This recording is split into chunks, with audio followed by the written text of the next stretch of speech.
Isang nakakahilakbot na araw. Sa episode na ito, ating babalikan ang mga huling kaganapan na umukit sa malaghim na kasaysayan ng Payatas noong taong 2000. Sino nga ba ang dapat sisihin at tunay na managot sa nangyari? Nakamit na nga ba ng mga naiwang kaanak ng trash slide noong 2000 sa Payatas ang kapabayaang ito? Panoorin. Ako po si Red at ito ang Haunted History. Sino nga bang hindi makakalimot sa nakakadurog ng puso na eksenang ito? Ito ang Payatas Trash Slide na kumitil sa buhay ng humigit kumulang 300 katao noong July 10, 2000. Base sa opisyal na datos, pumalo sa 218 na katao ang umano'y nasawi makaraang matabunan ng buhay sa gumuhong bundok ng basura. Subalit ayon sa ibang tala, umabot pa ng 700 ang bilang habang mas higit sa 1,000 ang mga taong nasawi kung pagbabasehan ang ilan pang first-hand accounts kumpara sa inilabas na official figures. Ayon sa Study Live, aabot sa 80 at mahigit ang naitalang nawawala. Tinatayang 100 kabahayan ng mga informal settlers ang magkakasamang nawasak at natabunan ng halos 50 talampakang bundok ng basura na gumuho makaraan ang ilang araw din ng pagbuhos ng ulan. Ayon sa saliksik ng Team Haunted History, agad na ipinag-utos ng nooy Pangulong Joseph Estrada ang pagpapasara ng dump site matapos ang insidente. Subalit dahil rin sa kumalat na sakit na dulot ng mga hindi pa nakokolektang basura maging ang kawalan ng mapagtatambakan, muling binuksan ng nooy Quezon City Mayor Ismael Matay Jr. ang naturang dump site. Ang madilim na bahagi ng kasaysayang ito ang siyang nagbukas ng pinto sa pagpapasa ng Ecological Solid Waste Management Act of 2000 o RA 9003 na direktang nag-uutos sa pagpapasara ng mga open dump sites sa bansa sa taong 2004 at controlled dump sites sa taong 2006.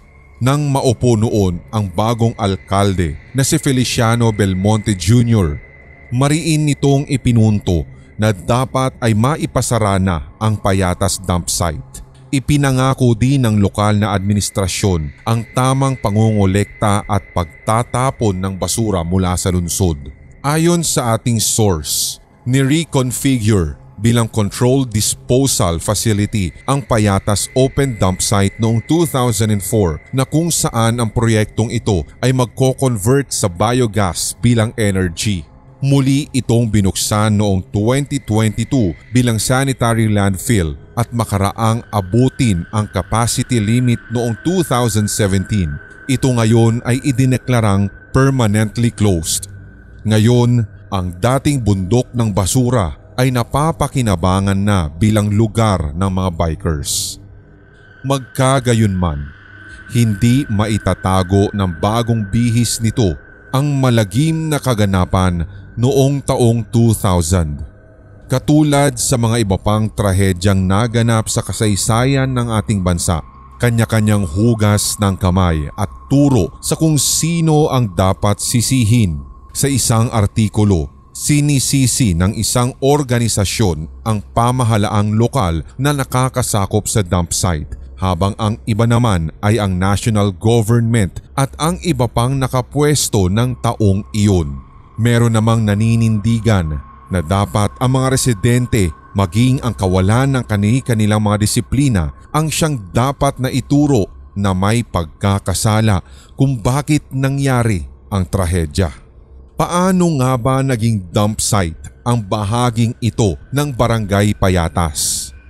Sa saliksik ng Team Haunted History, sinasabing 1973 nang gawing dump site ang bahaging iyon ng Payatas hanggang sa tuluyan nang naging gabundok ang itinatambak rito pagsapit ng taong 1990. Sa mga naunang residente ng lupang pangako sa parehong barangay, sinasabing noong 1988 natatanaw pa nila ang batasang pambansa mula sa kanilang lugar.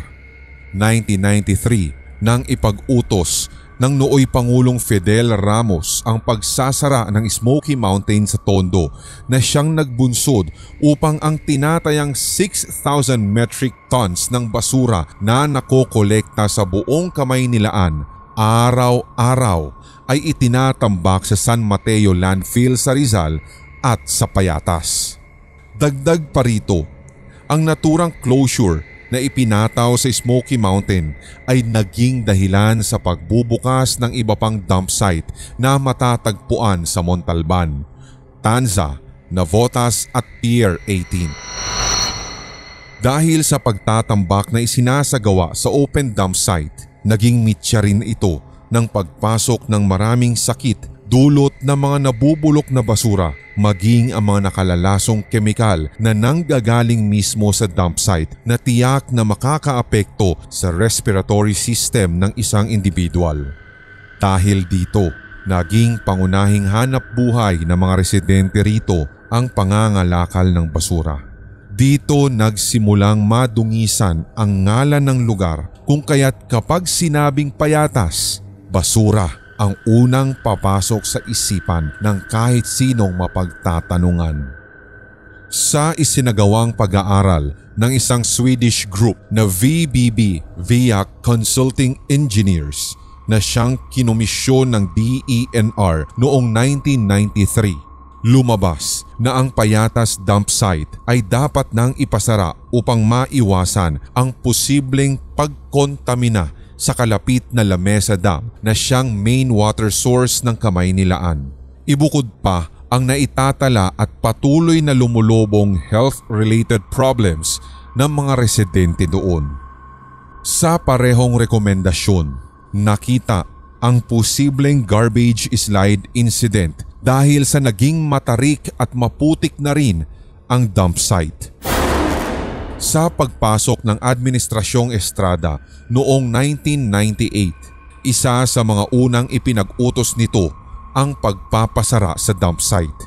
Ito ang naging dahilan upang itatag ang Task Force for the Development of Payatas na pinangunahan ng nooy Metropolitan Manila Development Authority o MMDA Chairman na si Jejomar Binay. Ang naturang grupo ang siyang mamamahala sa pagpapasara, pagta-transform at kalaunan ay pagre-redevelop ng lugar, subalit wala umanong nakitang resulta ang mga residente. Sa opinyon ng nakararami sa panahong iyon, hindi kinakitaan ng political initiative ang Pangulong Erap na siyang sumanga sa konklusyon ng ilan na pasadyang pinapabayaan ng administrasyon ng dump site upang manatili ang kanyang ikangay pro-poor image. Ika ng ilang matatanda sa lugar, naging negosyo sa gobyerno ng panahong iyon ang naturang dump site, gayon din para sa ibang malalaki at maimpluwensyang personalidad. Sa isang artikulong pinamagatang Payatas, A Story of Tragedy, na itala ang unang trash slide incident sa lupang pangako noong August 3, 1999 na epekto ng dumaang bagyo. Sa naturang insidente at base sa mga naitala, mga alagang baboy ng mga residente ang naging casualties at ito rin ang naging dahilan sa kawalan ng tahanan ng hindi bababa sa 30 pamilya. Ayon sa local organization na kung tawagi Samahang Tunay, hindi na mabilang na protesta at panawagan ang kanilang isinagawa, subalit nananatiling bingi ang kinauukulan. Hanggang sa lumipas ang isang taon, Hulyo 10, mas malala at mas malagim ang pangyayaring naganap. Ito nga ang kinatatakutan na Payatas Trash Slide. Ilang araw matapos ang trahedya, Karamihan sa mga pamilyang nakatira sa Phase 3 na siyang malapit rin sa dump site ay inilikas ng otoridad sa pangambang pagguho muli ng gabundok na basura gawa ng walang humpay na pag-uulan.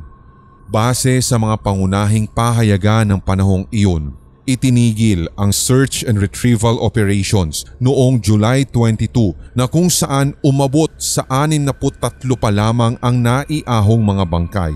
Sa impormasyong nakalap ng Team Haunted History sa Barangay Payatas, ang Phase 2, partikular ang Purok 5, 6 hanggang 10 maging ang Purok 17 ang direktang naapektuhan ng garbage slide. Matatandaang ang lupang pangako ay may 4 na phases at ang Phase 2 sa panahong iyon ay binubuo pa ng 21 purok. 1 taon makalipas ang nakapanlulumong insidente. Isa sa mga survivors ang nakapanayam ng pahayagang Philstar at ito'y walang iba kundi si Jason Banogon na siya ring nagsalaysay ng kanyang karanasan at sa kung paano umano siya nakaligtas sa trahedya.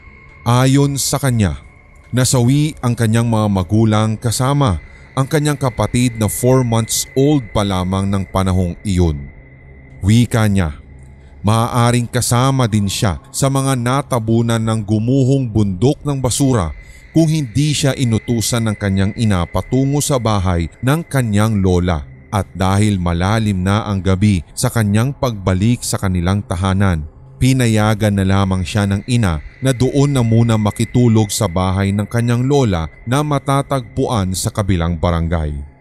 Sa kasamaang palad, komosyon ang sumalubong sa kanya pagbalik niya kinaumagahan sa Payatas. Search and rescue team ang tanging namataan ni Jason sa lugar habang isa-isa nang nakikita niyang iniaahon sa ilalim ng guho ang katawan ng ilan sa kanilang kabarangay. Sa panayam, inamin niya na may isang kapitbahay sila na nakakita pa sa kanyang mga magulang na tumatakbo papalayo sa kanilang bahay, subalit sa kasamaang palad naabutan sila ng rumaragasang gumuhong bundok ng basura. Isa si Jason sa mga kabataan ng Payatas na gumawa ng sulat at ginawa pang paper boats na siyang pinaanod sa Pasig River patungo ng Malacanang. Sa kanyang liham, ipinunto ang kanilang panawagan para sa katarungan kasabay ng paghingi ng tulong para na rin sa 655 pamilya na nawala ng tirahan maging sa tulong pang-edukasyon sa nooy Pangulong Gloria Macapagal Arroyo. Mariin ring ipinanawagan ng mga kabataang ito ang permanenteng pagpapasara sa dump site upang hindi na maulit ang kalagiman ng trahedya. Ayon sa impormasyon, ilan sa mga apektadong pamilya ang nai-relocate sa Rodriguez, ngunit karamihan ay mas piniling manatili sa dump site. Sa isang artikulo, sinasabi naman na ang ibang pamilyang nai-relocate sa Rizal ay isa-isa din umanong nagsibalikan sa Payatas makaraan lamang ang 1 taon sapagkat ayon sa kanila, mas miserable ang buhay nila sa relocation site kumpara nang sila ay nasa Payatas. Iginiit pa ng mga ito na walang eskwelahan sa loob ng relocation site kaya napilitang tumigil sa pag-aaral ang kanilang mga anak doon. Hanggang sa paglakad ng panahon at lumipas ang 2 dekada, tuluyang tinuldukan ng Quezon City Regional Trial Court ang paghingi ng hustisya ng mga naiwang kaanak ng malagim na pangyayari. Sa 133-page order na pinirmahan noong October 30, 2019, sinang-ayunan ni Acting Presiding Judge Marilu Runes Tamang na ang improper and irresponsible dumping of waste ay ang pinakaugat sa kagimbal-gimbal na kamatayan ng mga residente ng Payatas maging sa pagkasira pa ng kani-kanilang mga ari-arian. Dito na rin ibinaba ng korte ang desisyon na ang QC o Quezon City Government sa pangunguna ng dating alkalde Ismael Mathay Jr. ay siyang dapat managot sa trahedya. Dahil dito, ipinag-utos ng korte sa Quezon City LGU ang pagbabayad ng danyos na nagkakahalaga sa kabuuan na 6.49 million pesos para sa pamilya ng 56 na biktima na nag-file ng civil damages. Sa breakdown, tig 110,000 pesos na danyos ang matatanggap ng pamilya ng mga biktima at hiningi rin sa desisyon ang 100,000 pesos na lawyer's fee. Kung pagbabasihan ang ating saliksik at isang reliable at credible source, dumipensa pa ang Quezon City Government na simula July 7 noong taong 2000 ay hindi umano sila nagkulang sa pagpapaalala at paggawa ng aksyon upang mailikas ang lahat ng residente sa posibleng pagguho ng mga basura sa dump site. Subalit tumatanggi ang mga residente at ayaw umalis sa kani-kanilang mga tahanan. Dagdag pa nila, hindi dapat sila ang sisihin sa kaganapan, bagamat walang may gusto ay ang malalakas na ulan ang siyang direktang dahilan talaga sa pagguho.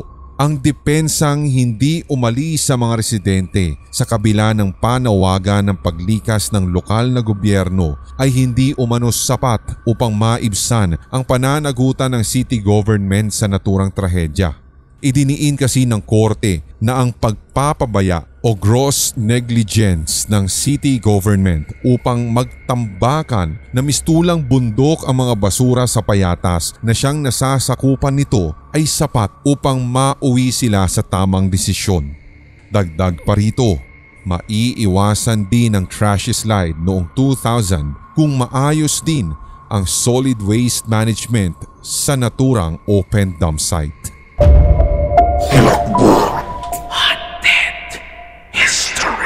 At inyong natunghayan ang pagbabalik tanaw sa malagim na kasaysayan ng Payatas Trash Slide noong taong 2000. Kung nagustuhan mo ang ganitong tema at episode, maaari mo kaming iwanan ng komento, karagdagang detalye o kaya naman ay mga topic suggestions at lahat ng iyan ay ilapag sa comment section.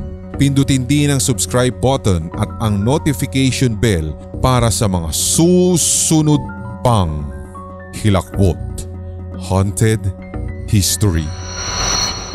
Ako pong muli si Red, ang boses sa Hilakbot Pinoy Horror Stories, Sindak Short Stories, Red Diaries Tagalog Love Stories at sa Pulang Likido Animated Horror Stories. Hanggang sa muli.